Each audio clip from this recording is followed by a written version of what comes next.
Good morning students.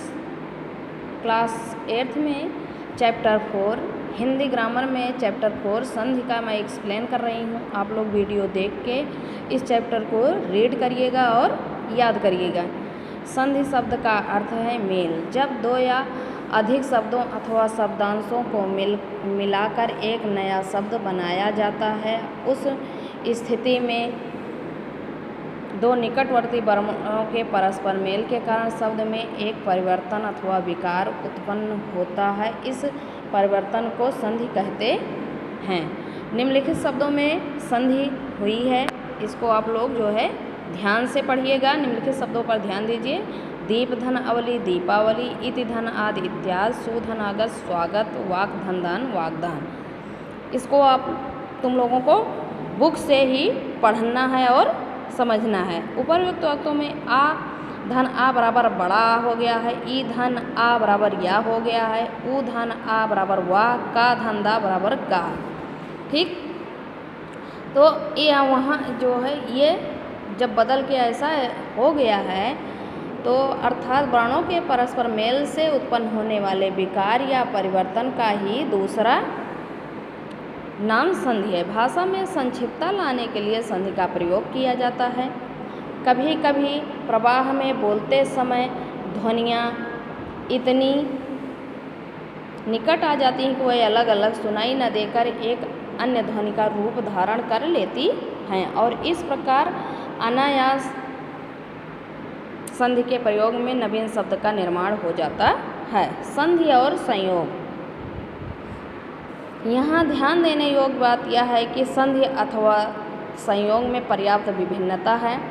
आपसी mail के कारण वर्णों के स्वरूप में जो परिवर्तन होता है वहाँ संधि होती है, और जहाँ ऐसा परिवर्तन नहीं होता है बल्कि केवल वर्णों का मेल होता है वहाँ संयोग होता है।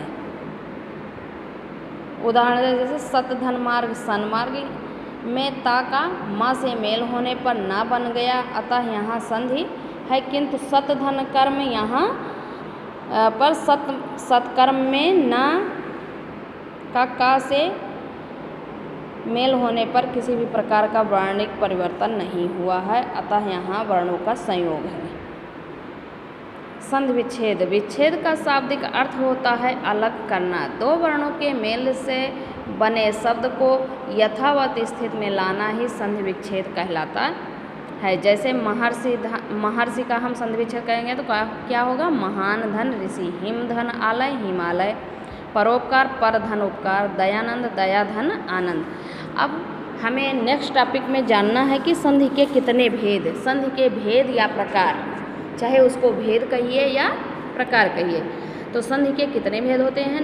3। नंबर 1 है स्वर संधि, नंबर 2 व्यंजन संधि, नंबर 3 विसर्ग संधि। तो स्वर संधि क्या है? दो स्वरों के परस्पर मेल से वर्णों में होने वाले परिवर्तन को स्वर संधि कहते हैं।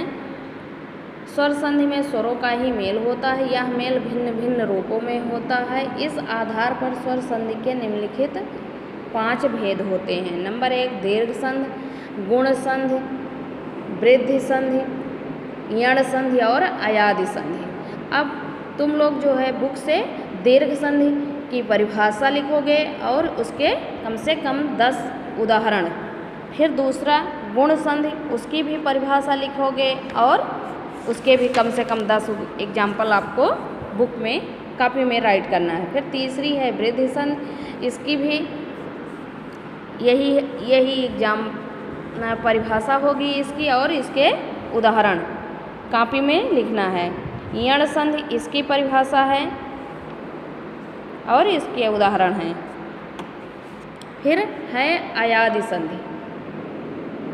अयादि संधि में भी आप तुम लोगों को अयादि संधि में ए ऐ ओ औ वर्णों का मेल किसी अन्य असमान स्वरों से होने पर ए ऐ आय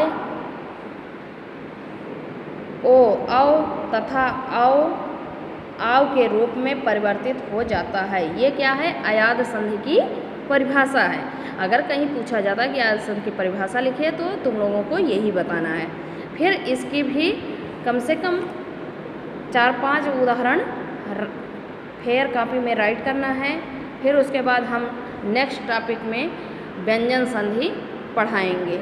स्वर और व्यंजन, व्यंजन और स्वर तथा व्यंजन और व्यंजन का मेल होने से जो परिवर्तन होता है उसे हम व्यंजन संधि कहते हैं। जैसे अगर पूछ लिया जाता है व्यंजन संधि किसे कहते हैं, तो ये व्यंजन संधि की परिभाषा या अर्थ है। ठीक, अब नेक्स्ट टॉपिक में मैं तुम लोगों को व्यंजन संधि के बारे में बताऊंगी और विसर्ग संधि के बारे में। तब तक तुम लोग वीडियो इतना देख के इतना फेयर कॉपी में लिखो। Thank you, have a nice day.